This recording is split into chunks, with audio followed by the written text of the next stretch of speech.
Hello friends, आज आपण इथं लेझरचा एक टाईप डिस्कस करणार आहे, तो म्हणजे रुबी लेझर.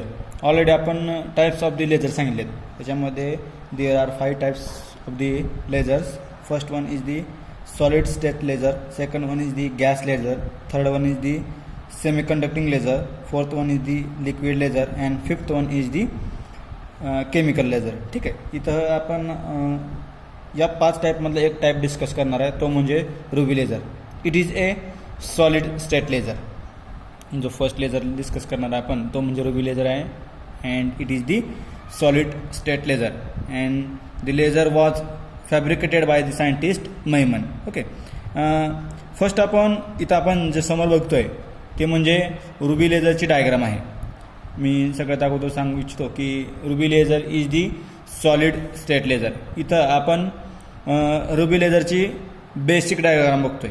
ठीक आहे, तिथं आपण रुबी रॉड बघितला आहे, फ्लॅश लॅम्प बघितला आहे, सिल्वर कोटिंग बघितलं आहे आणि लेझर बीम आउट. ओके, याच्यामध्ये जो फर्स्ट आपण काय केलं की पाठीमागच्या लेक्चरमध्ये रेझोनेटर कॅव्हिटी डिस्कस केलं आहे. इथं जो आहे हा जो सेट आहे ruby rod and near about काय केलं, एक कॉईल वाउंड केल्यासारखे दिसते, which is nothing but the flash lamp. आणि in between that flash lamp ruby rod is the inserted. हा जो फ्लॅश लॅम्प आहे त्या फ्लॅश लॅम्पच्या मध्ये तुमचा रुबी रॉड आहे. ठीक आहे, मग रुबी रॉडचं आपण सुरुवातीला त्याचं कन्स्ट्रक्शन डिस्कस करणार आहे. त्या कन्स्ट्रक्शनमध्ये इथं आपण काय म्हणतो की it consist of the ruby rod used as a active material. It consists of the ruby rod used as the active material. Here the resonator cavity is formed. Here the resonator cavity is formed. What is means by the resonator cavity? Means first upon the first face म्हणजे ह्या रॉडचा जो first face आहे which is perfectly reflecting or fully reflecting. Ruby रॉडचा जो एक face आहे which is fully reflecting and other face is the partially reflecting. म्हणजे रेझोनेटर कॅव्हिटी म्हणजे काय, one face is the fully reflecting and another face is the partially reflecting by the silver coating. म्हणजे आपण काय करतोय, silver coating throw एक face fully reflecting करतोय आणि another face is the partially reflecting. Okay, here helical flash lamp is wound around the rod. Helical flash lamp is wound around the rod. हा जो helical flash lamp आहे तो flash lamp आपण काय केला आहे, वाउंड केला आहे तुमच्या रॉडला. Okay, and the flash lamp is charge with the few kilowatts. The flash lamp is charge with the few kilowatts. खाली आपण काय केलं, एक पॉवर सप्लाय दाखवला आहे आणि तुमचा जो फ्लॅश लॅम्प आहे तो flash lamp charge with through the power supply आणि तो चार्ज होतोय near about few kilowatts. And due to this म्हणजे आपण काय करतोय, हाय व्होल्टेज सप्लाय केल्यामुळं तुमचा जो सिस्टीम आहे तो हीट होते आणि ती हीट झालेली जी सिस्टीम आहे ती कूल करण्यासाठी आपण काय करतोय, वॉटर सर्क्युलेट करतोय अराउंड दी सिस्टीम. ठीक आहे, समजतं का बघा. मी त्याचं कन्स्ट्रक्शन अजून एक बार रिवाइज करतो बघा. It consist of A ruby rod.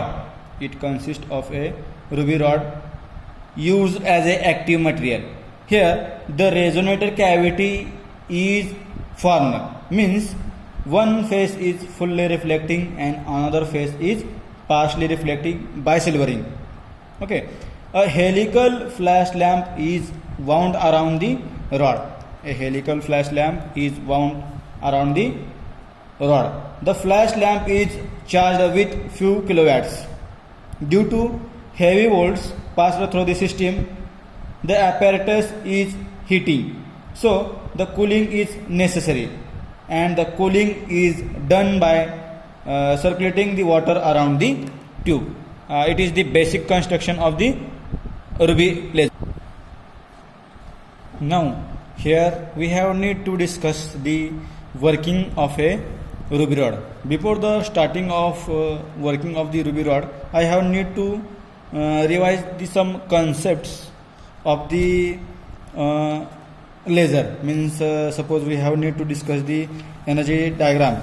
This is your energy diagram and you have already known the what is means by the population inversion, etc. and etc.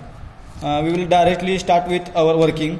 So ruby rod is made up of the aluminum oxide, means ruby rod is made up of the Al2O3. Some aluminum ions, means some Al2O3 ions is replaced by the chromium ions. Some aluminum ions is replaced by the chromium ions. These chromium ions act as a active centers, means suppose we have need to pass the energy through the active center, then the chromium ions absorb the energy. Means what? Suppose when the xenon flash lamp is on, म्हणजे जो आपण ruby रॉडचा construction बघितला त्या कन्स्ट्रक्शनमध्ये एक xenon flash lamp दाखवला होता आपण. Xenon flash lamp आपण ज्यावेळेस ऑन करतोय त्यावेळेस झेनॉन फ्लॅश लॅम्पची जी एनर्जी आहे म्हणजे फोटॉन एनर्जी, ती photon energy chromium ions absorb करणार आहेत. Means what? when xenon flash lamp is on, then the ground state chromium ions absorb the energy. When xenon flash lamp is on, then the ground state chromium ions absorb the energy and goes to the excited state. Means what? Suppose इथं E0 आपली ground state आहे and E1, E2 and E3 are the excited states. Okay, suppose आपण काय म्हणते ground state energy लेवलला तुमचे chromium ions आहेत, म्हणजे आपण झेनॉन फ्लॅश लॅम्प ऑन केल्यानंतर ना ते ग्राउंड स्टेटचे जे क्रोमियम आयन्स आहेत ती फोटॉन एनर्जी ॲब्सॉर्ब करणार आहेत. झेनॉन फ्लॅश लॅम्प ऑन केल्यानंतर ना त्याच्यापासून जी निघणारी फोटॉन एनर्जी आहे ती फोटॉन एनर्जी ते क्रोमियम आयन्स ॲब्सॉर्ब करणार आहेत आणि ते ॲब्सॉर्ब केल्यानंतर ना ते एक्सायटेड स्टेटला जातात. म्हणजे एक्सायटेड स्टेट म्हणजे ह्या तुमच्या एक्सायटेड स्टेट्स. म्हणजे सपोज त्या क्रोमियम आयन्सने near about 4000 angstrom energy absorb केली. When the xenon flash lamp is on, then it's absorb the photon energy having wavelength 4000 angstrom, having wavelength 4000 angstrom, and it goes to the excited state. Means suppose 4000 angstrom is nothing but the blue light. म्हणजे इथं काय म्हणतो आपण, for example एक chromium ions आपण घेतला, त्यानं एक एनर्जी ॲब्सॉर्ब केली, ती एनर्जी ॲब्सॉर्ब केल्यानंतर नियर अबाउट 4000 angstrom एनर्जी त्यानं ॲब्सॉर्ब केली, which goes to the E3 level, which goes to the excited state. E3 level which nothing but the excited state. त्याला काय म्हणतो आपण, त्याला कुठली लाईट म्हणतो आपण, ब्लू लाईट. म्हणजे 4000 angstromची जर एनर्जी त्यानं ॲब्सॉर्ब केली तर तो काय जातोय, E3 लेवल जातोय. Now another energy is absorb by the chromium ions. Means near about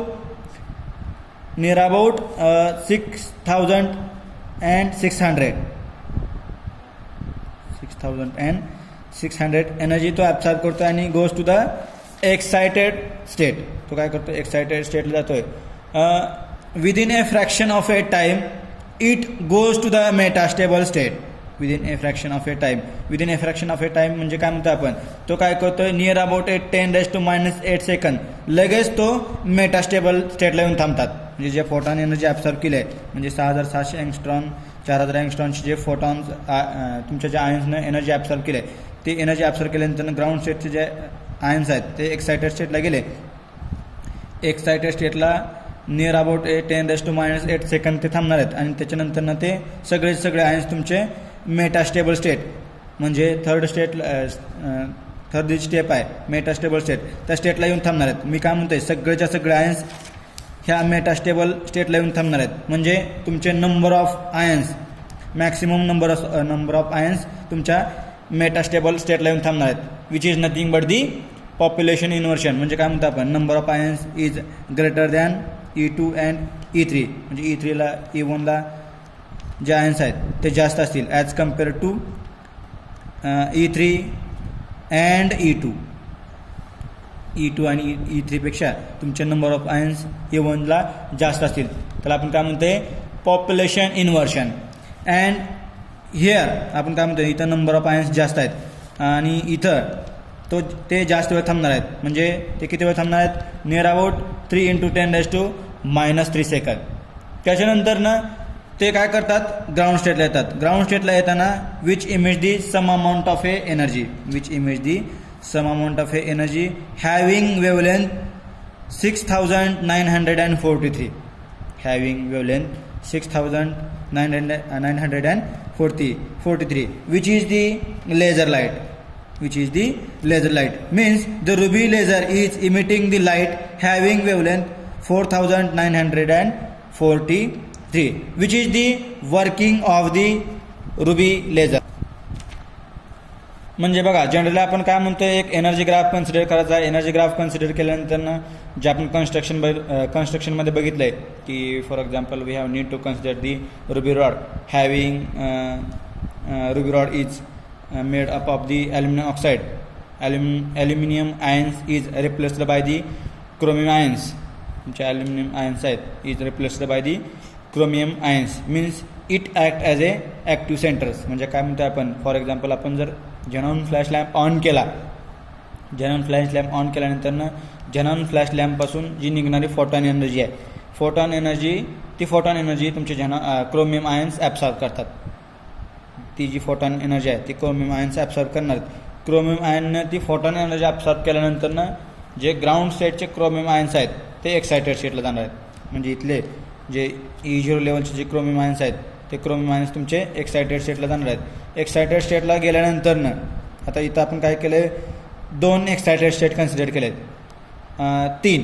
okay, म्हणजे E2, E3 and E1. E2, E3 and E1. For example आपण काय म्हणू, जो E1 आहे त्याला काय म्हणतोय मी, मेटास्टेबल स्टेट और population inversion state. Metastable state और पॉप्युलेशन इन्व्हर्शन स्टेट. आता ज्यावेळेस आपण इथं काय म्हणतोय, हा E0 लेवल जो आहे ग्राउंड स्टेट लेवल आहे. ग्राउंड स्टेट लेवलला तुमचे क्रोमियम आयन्स आहेत. झेनॉन फ्लॅश लॅम्प ऑन केल्यानंतर ते chromium ions which absorb the wavelength having 4,000 angstrom and 6,600 angstrom. 6,700 angstrom आणि 4,000 एंगस्ट्रॉनची जी फोटॉन एनर्जी आहे ती फोटॉन एनर्जी ते ॲब्सॉर्ब करणार आहेत आणि which goes to the higher energy state. ह्या हायर एनर्जी स्टेटला तुमचे जे फोटॉन्स आहेत ते किती वेळ थांबणार आहेत, near about 10⁻⁸ second. Near about 10⁻⁸ second इतक्याच वेळ ते काय करणार, तुमच्या एक्सायटेड स्टेटला थांबणार आहेत. आणि ते लगेच एवढ्या सेकंद म्हणजे 10⁻⁸ सेकंद नंतर ते लगेच तुमच्या थर्ड स्टेटला येणार आहेत, म्हणजे तुमच्या E1 लेवलला येणार आहेत. E1 लेवल म्हणजे तुमची कुठली, metastable state. E1 level is nothing but the metastable state. Means here to produce the population inversion. इथं तुमचं पॉप्युलेशन इन्व्हर्शन तयार होतं. पॉप्युलेशन इन्व्हर्शन म्हणजे काय, मी काय म्हणलं इथं, population inversion is nothing but the number of ions is greater than E3 and E2 level. ही तुमच्या मेटास्टेबल स्टेटला नंबर ऑफ आयन्स असतील ॲज कम्पेअर टू दिस. ज्या 2 लेवलपेक्षा तुमच्या E1 लेवलला नंबर ऑफ आयन्स जास्त असतील. मग इथं काय करतो आपण, याला काय म्हणते, पॉप्युलेशन इन्व्हर्शन स्टेट. मग याच्यापासून तुमचा जो आयन्स आहेत इथं स्टिम्युलेटेड एमिशन भेटणार आहे आपल्याला. इथून त्याच्यानंतर तुमच्या आयन्स मेटास्टेबल स्टेटपासून तुमचे आयन्स ग्राउंड स्टेटला येणार आहेत with emitting the some amount of energy near about 6,943 angstrom. This is nothing but the ruby laser. The ruby laser is emitting the light having wavelength 6,943. Okay, next time we have need to discuss the another type of the laser, means gas laser, which is nothing but the helium neon laser. Okay.